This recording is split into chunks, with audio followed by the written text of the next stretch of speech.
It's no surprise families are flocking to splash parks to keep little ones cool, but as parents are finding, the ongoing heatwave is proving to be a tiring challenge, both day and night. We thought, well, actually, we'll just come to the park for the morning and then hide indoors in the afternoon when it gets too hot. And they're not sleeping very well, so they're a bit cranky. You've got a newborn? Yeah, he's a month old now.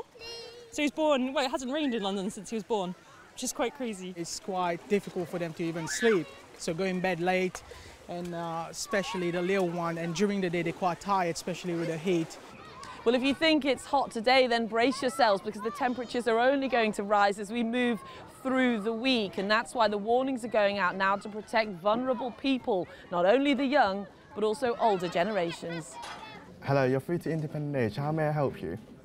At this charity for the elderly, they're taking calls and offering advice to guard against heat-related illnesses, particularly for those living alone. When you're older and more frail, you might find it harder to regulate the heat. You might take longer to cool down, and you're more at risk of dehydration. So we really have to look out for our older people when it gets really, really hot, and they have to look out for themselves as well.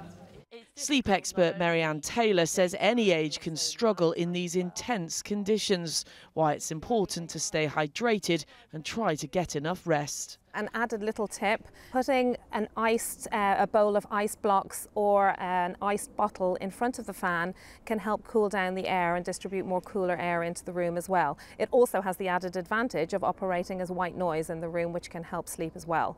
While through the day, staying indoors is the safest option for some. A lot of the parks are in exposed areas, so there's limited shade. There might be one tree for 10 pieces of equipment, for example. So we have stopped going to parks, or we're going very late in the day. Possibly a good idea as the heatwave steps up a gear later this week. Miranda Shunke, ITV News.